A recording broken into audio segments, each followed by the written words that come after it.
you know, not to like flick my own clit, but I feel like I am naturally good at some of, if not most of the things I try.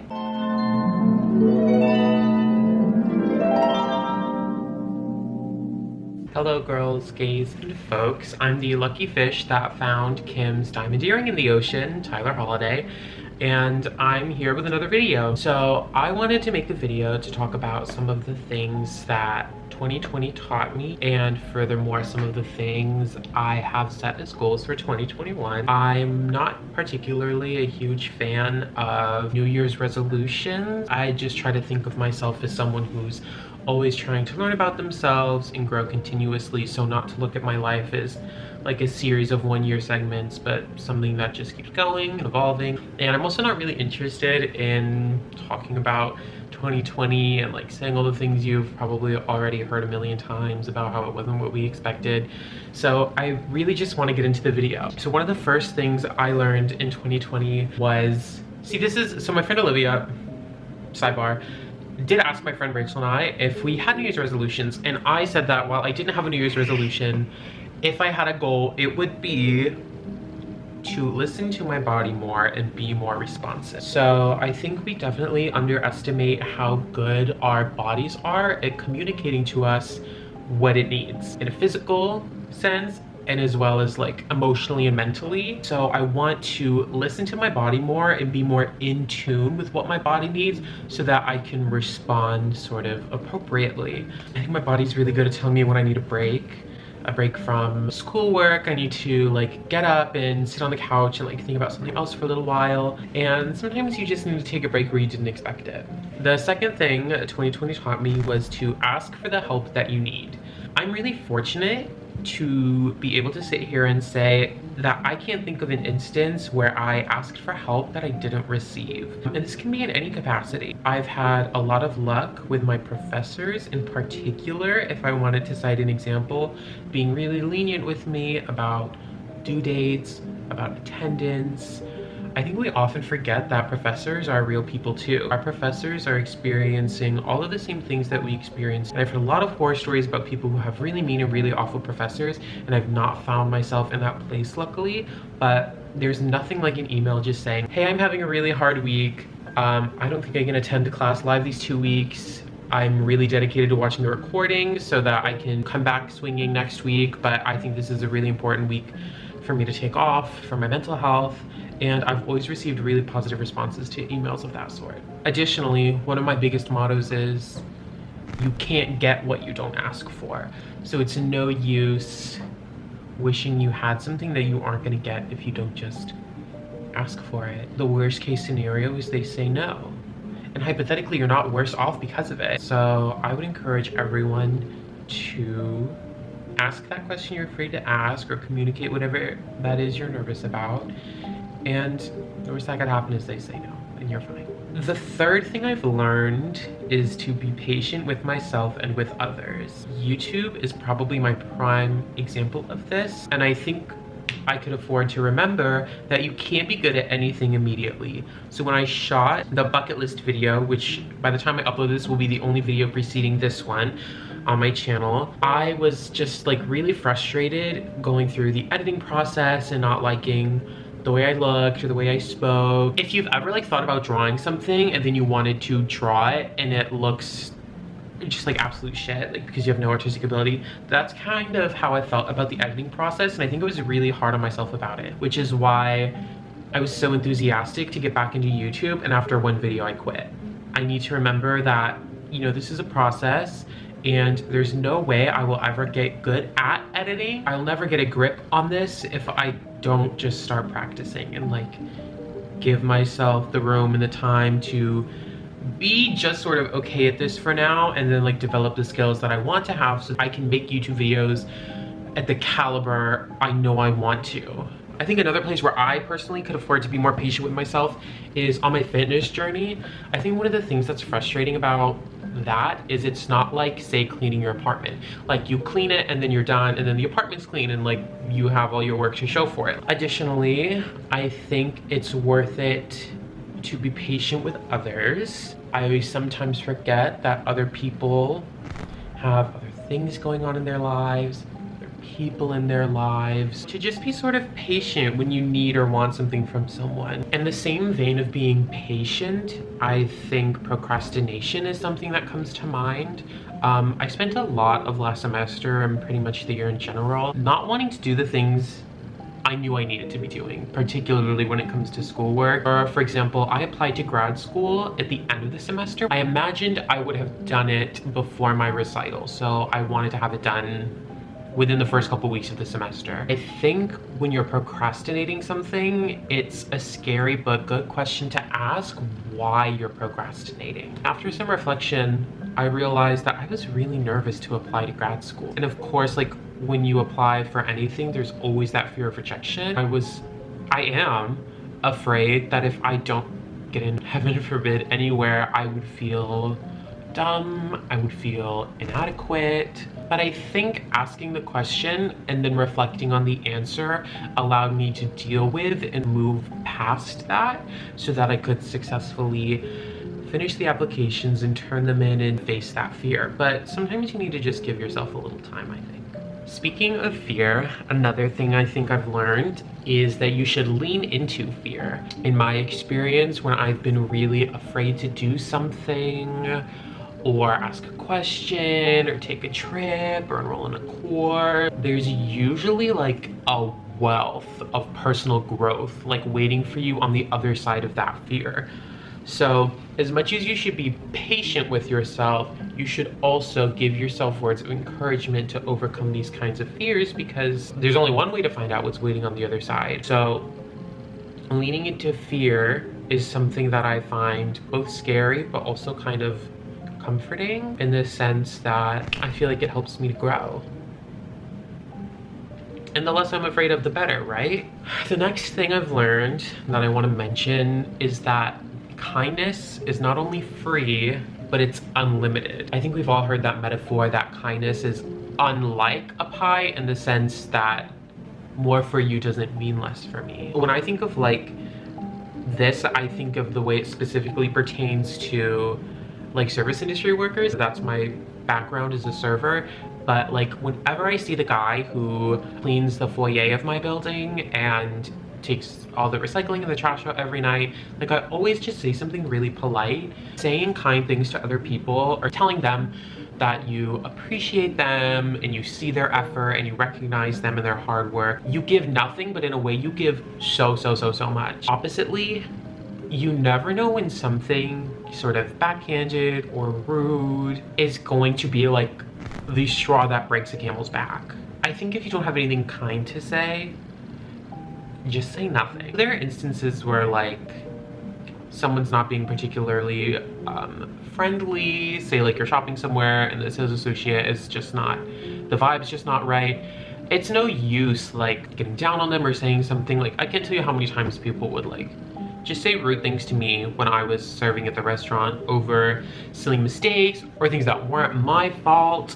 And in the same way that saying something nice to someone is a way to give nothing but give a lot, the danger of saying things that aren't nice, or you give nothing but you can hurt someone so much.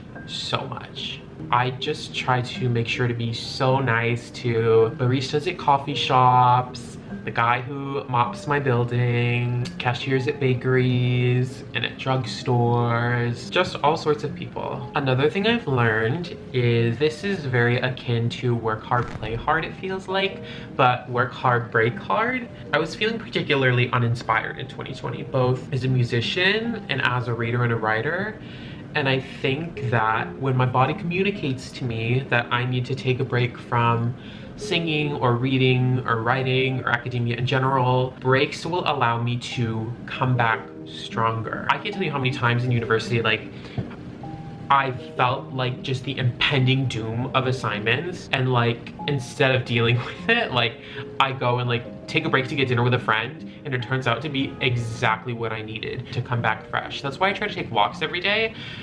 Not that walks help me like take my mind off of things, but walks help me sort of just organize my thoughts, think about what I need to do, what do I need to accomplish, the best way to do so. I want to work really hard and I want to break really hard so that the work can be better and the breaks can be more relaxing. This last one, and this is the only one I have that sort of pertains to like romance, is invest in people who will match your energy. There's really no reason you should be putting time and energy or effort into a relationship when it's totally not being reciprocated. I want to hang out with people who want to hang out with me. Not that I'm in like high demand, okay? Like we aren't going out doing things. We're really just sitting around. But at the same time, like, I don't want to reach out and propose to make plans. Like, if you don't want to hang out, like, I'll take the hint. But also, I can't understand what you won't say to me. I look to have relationships with mature people who are going to communicate with me. And in the same way, like in my romantic life, I look for people who want to match my energy, who are enthusiastic to see me and go eat with me and hang out with me and sit around with me, because I don't want to be where I'm not wanted. The final lesson, I think, of 2020 came to me, maybe not even in 2020, totally random, but I've gotten super into the Real Housewives of Potomac. My friend Haley put me on, and something Karen Huger said has just, it struck a chord in me in a really peculiar way. But Karen Huger once said, God has his hand in everything.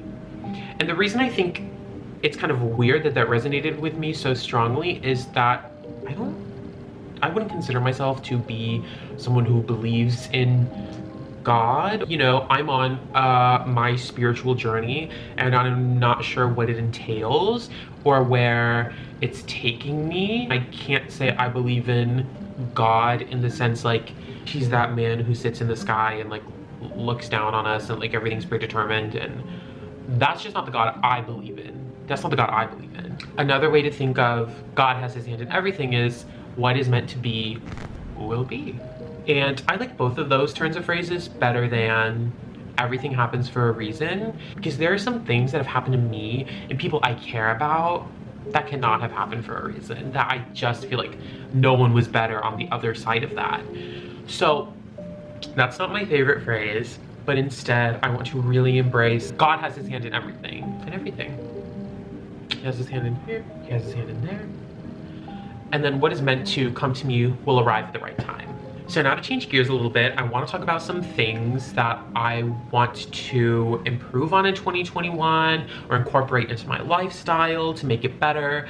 So instead of looking back, I kind of want to look ahead now. So 3 things that are a little bit basic but still feel very important to me are listen to more new music. I want to listen to more artists. I want to listen to more albums. I think I habitually end up really passionate about albums in particular, if not just songs. And then I listen to that album over and over and over again until I'm sort of sick of it. I would have never listened to that album that I fell in love with if I hadn't like decided to try something new. The second thing is to read more for pleasure. So this is really hard as someone who's writing a thesis and I'm passionate about what I'm writing about. Like, hello, I picked my own topic and my own reading list, but at the same time, like sometimes I want to take breaks to read things like that have absolutely nothing to do with like my academic career.